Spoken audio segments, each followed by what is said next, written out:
Bonjour, bonsoir à toutes et à tous. Merci de votre fidélité à la télévision Pacifique. Bienvenue, mesdames, messieurs, dans cette nouvelle édition d'information à la une de l'actualité haïtienne. Le contrat d'une résidence secondaire d'environ 8 millions de gourdes pour le président du Sénat de la République a été résilié, annonce Joseph Lambert. D'autres privilèges accordés aux parlementaires pourront aussi être réduits selon le président du GANCOR qui invite l'exécutif à emboîter le pas.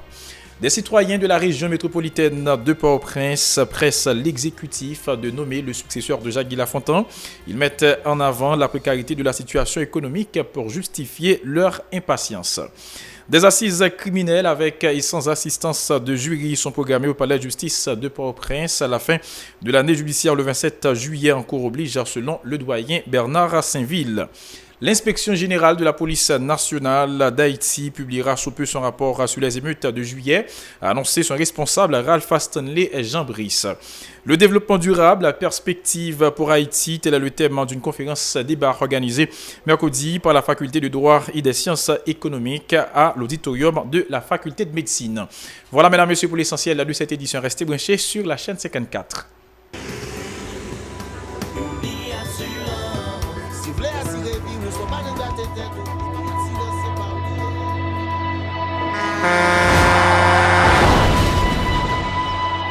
En général, moun pa reme pran assurance. Yo considéré que son l'argent rejeté. Et pourtant, l'argent assurance te doué dans budget ou à côté l'argent kayak, l'argent manger. Li là pour les deux ou traverser un mauvais pas. Gardez tout à côté ou. Ouais comment gros problème qu'on entre sur moun sans attendre. Mandez Dieu pardon, ça qu'arrive autour. Une assurance dit ou précaution pas capon. Les malheurs arrivés, les faux amis flair saison a fait comme si on pas de jambe connaît. Une assurance après ta faire pour le jour, continuer vivre la vie quitter ce coup là dans main nous. Une assurance. Vivez en toute assurance. Bienvenue, mesdames, messieurs, dans le développement du journal. Comme annoncé en titre, le président du Sénat de la République, Joseph Lambert, a annoncé mercredi que le contrat de location d'une résidence secondaire d'environ 7 280 000 gourdes chaque année a été résilié. Cette décision qui a suscité un véritable tollé dans le pays a été adoptée en conférence des présidents, a fait savoir le sénateur Lambert. Selon lui, plusieurs privilèges accordés aux parlementaires pourraient être également réduits, indiquant que le pouvoir central devrait emboîter le pas aux législateurs haïtiens en vue de soulager la population. Ces déclarations au micro de Eden Vernal et de Francineus. On a dit dans mesure que le Sénat lui-même particulièrement apprend. Nous gagnons par exemple cette histoire de 4 téléphones, nous allons éliminer question ça. Nous en mesure tout pour nous dire c'est un montant qui était avoisiné les quelques 1 million de gourdes au plan global parce que 4 téléphones non, c'est pas tant 4 téléphones qui ont été baillés seulement sénateur, c'était 4 téléphones qui ont été baillés tout employé généralement quelconque dans le Sénat République chaque mois. Okay. Et c'est tout employé, et cadre, Sénat qui était bénéficiaire.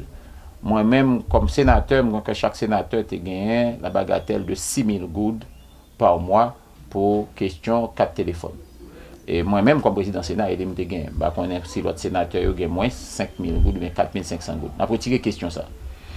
Nous gagnons tout pour nous opérer des coupes sous ça que les frais de déplacement à l'intérieur. Les frais de déplacement à l'intérieur là, c'est des fonds qu'il a pour si un sénateur a déplacé en province.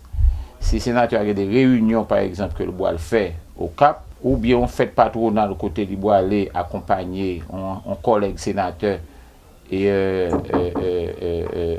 pendant fête patronale ça, eh bien ou gagnez des chauffeurs, des agents de sécurité ou bien des cadres qui accompagnent ou et puis cadre ça, ils mettaient à la disposition des per diem, des frais et autres, etc. Par ailleurs, le président du Sénat presse le président de la République, Jovenel Moïse, de désigner le chef du prochain gouvernement en vue de faciliter notamment les préparatifs pour la rentrée scolaire 2018-2019. M. Lambert a indiqué que le GANCOR s'est abstenu des consultations engagées par le chef de l'exécutif autour de cette nomination pour lui laisser le champ libre à sa déclaration. Toujours au micro de Edlen Vernal de Francineus. Nous suggérons vivement que le président de la République là chef pouvoir exécutif là prenne toute disposition pour qu'au plus vite il dote le pays à d'un premier ministre et d'un gouvernement. C'est notre vœu le plus entier. Mais cependant, vu que pas gain absence de loi qui sous question affaires courantes là, seul ça nous capable de dire c'est pour ces présidents, tant comme occasion parler avec le président, me dit président, puis vite qu'on capable de choisir un premier ministre, dit tapis bon, et le président de répondre, l'a fait tout ça qui est nécessaire pour que il finisse avec série de consultations que le fait, pour que il mette dans une situation pour mettre un gouvernement campé qui est plus proche réalité politico-économique et sociale que nous avons fait face, je ne veux dire. Qui est le président compté rencontrer le président Gauche Parlement? Bon, là, prêt, parce que nous-mêmes, pas nous pour inviter, c'est des pour inviter nous. Pour le prêt, nous avons bien content de rencontrer lui. Sauf que nous avons une loi qui a été votée au niveau du Sénat et de la Chambre des députés en 2009. Et c'est une loi qui a été proposée par le sénateur Steven Benoît. Et loi, ça a son loi sur question affaires courantes. Mais cette loi a été transmise, bien sûr, à l'exécutif d'alors, qui malheureusement va publier. Nous allons prendre connaissance de lui semaine prochaine, et pour nous capables de garder lui, et puis rappeler au président de la République loi ça qui existait et qui limitait dans le temps les questions d'affaires courantes. Le Sénat veut rester au-dessus de la mêlée. Des citoyens de la région métropolitaine de Port-au-Prince dénoncent la lenteur constatée dans le choix du successeur de Jacques-Guy Lafontaine. Selon eux, l'attitude du chef de l'État témoigne de son manque de volonté de trouver une solution à la crise et permettre la satisfaction des besoins des plus démunis de la population. Suivez ce reportage signé Jean-Marc Dorsey et Eric Garnuel. Selon ces résidents, il n'est pas possible que jusqu'à date, aucun nom ne soit retenu pour succéder à Jacques-Guy Lafontaine à la primature. Depuis tantôt 2 semaines, le Premier ministre démissionnaire est en train de liquider les affaires courantes, ce qui n'arrange pas la situation des plus défavorisés de la population. De l'avis de ses citoyens, le chef de l'exécutif n'est pas animé de la volonté de résoudre la crise. Il y a là beaucoup de calme mon Premier ministre, c'est place là pour l'acheter. Tout le temps, il beaucoup dire que ça met ça là bail, ça qui peut dire mais pour sénateur dit que ça faut le ministre par eux, député dit faut le ministre par eux, faut le directeur par eux, faut chaque bon bail dans mais qui y a là qui ça vient dit là 3 on y a là il doit qui n'importe 6 mois il doit passer là pour chambre Premier ministre dans pays. Rien tiré, pas gain quand faire peuple, pas rien cap régler dans pays là. Disons, pas besoin de prendre tout le temps ça, toute consultation pour le Premier ministre.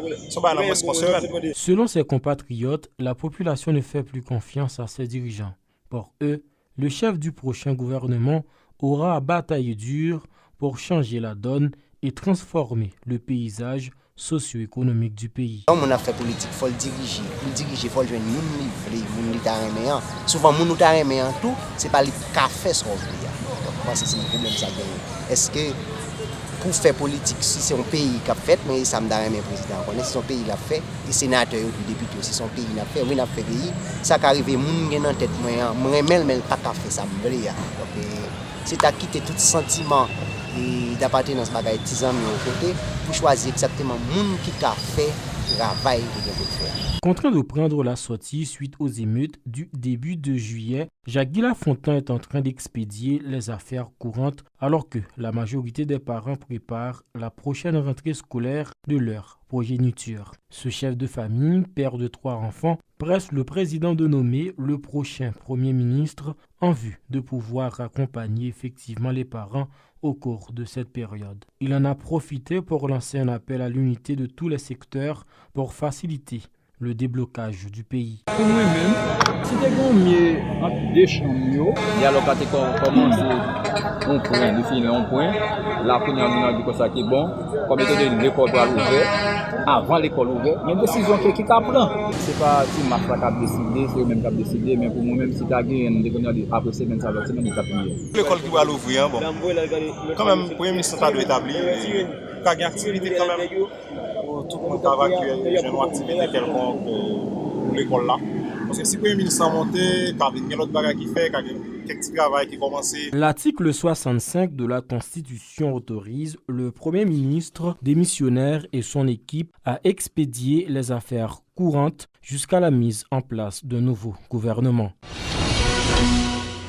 Autre nouvelle, l'inspection générale de la police nationale d'Haïti publiera sous peu son rapport sur les émeutes de juillet, a annoncé son responsable Ralph Stanley Jean-Brice. Selon l'inspecteur général en chef, tous les intéressés ont été auditionnés dans le cadre de ce dossier. Ralph Stanley Jean-Brice accompagnait le directeur général de la police nationale d'Haïti lors de son audition mardi au Sénat de la République.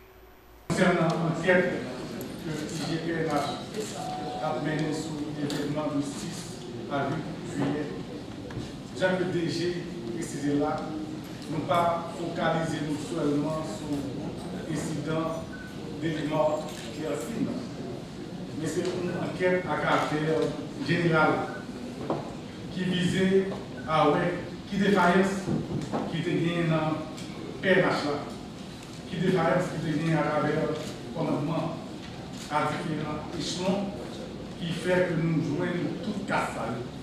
Je dis que l'inspection générale auditionné tout le monde dans le commandement et m'a profité pour remercier le DG PNH parce que la commission d'enquête là est avec le DG. Et le DG était très très ouvert, il était partagé avec nous toutes questions que nous avons posées. Nous avons des CPA, nous auditionnons tous 10 directeurs départementaux. Nous auditionnons tous responsables commissariat qui est dans la capitale, tous responsables unités spécialisées. Donc pratiquement c'est une enquête qui est presque finalisée et nous sommes capables de dire que d'ici la semaine prochaine, nous sommes capables d'acheminer, transmettre par le directeur général de la police. La deuxième session des assises criminelles sans assistance de jury entame sa troisième journée au tribunal de première instance de Port-au-Prince. Selon le doyen du tribunal, maître Bernard Saint-Ville, ces audiences qui prendront fin le 27 juillet 2018 permettront d'évacuer certaines affaires longtemps en souffrance au parquet. Ce reportage a signé Nancy Constant et David Mercius. En raison de l'année judiciaire 2017-2018 qui prendra fin le dernier vendredi du mois de juillet, le parquet de Port-au-Prince s'efforce de traiter les affaires courantes en matière d'assises criminelles avec et sans assistance de jury. Plusieurs cas seront entendus lors de ces séances et ont déjà permis à un accusé de recouvrer sa liberté, tandis qu'un autre a été condamné à 10 ans de réclusion criminelle.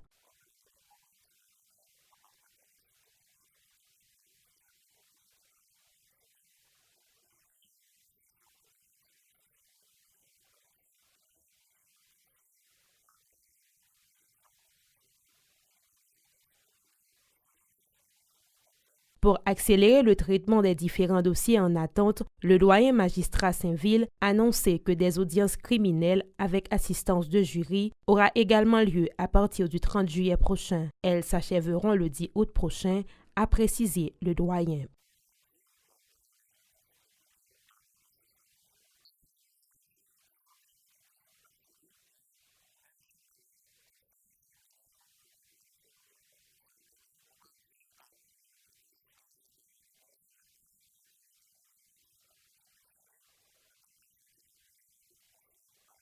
Pour l'année judiciaire, le parquet de Port-au-Prince n'aura tenu qu'une seule session d'audience criminelle avec assistance de jury en difficulté technique confrontée par le système, déplore maître Bernard Saint-Ville.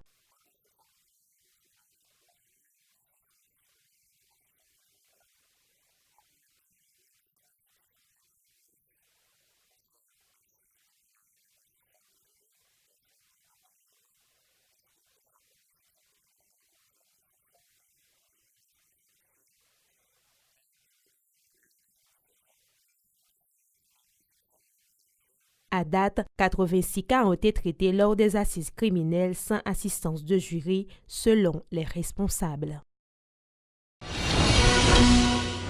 La faculté de droit et des sciences économiques de l'Université d'État d'Haïti a organisé mercredi une conférence débat à l'auditorium de la faculté de médecine autour du thème le développement durable, perspective pour Haïti, une activité qui vise à sensibiliser les jeunes sur leurs responsabilités par rapport à cette démarche, a fait remarquer le représentant du doyen de la FDSE, maître Charles Dumont.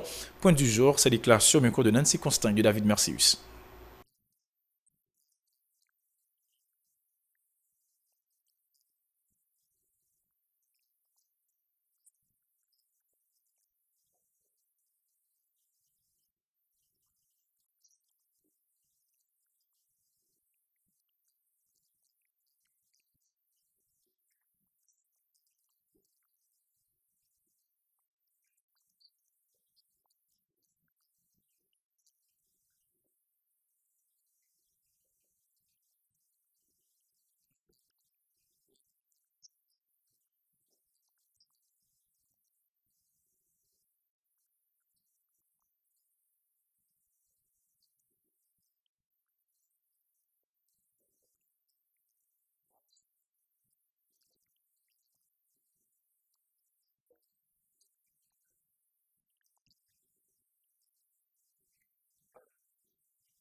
Voilà, mesdames, messieurs, pour l'essentiel de cette édition d'information. Merci à vous qui l'avez suivi. Je vous invite à rester branchés sur la chaîne 54 pour la suite de la programmation.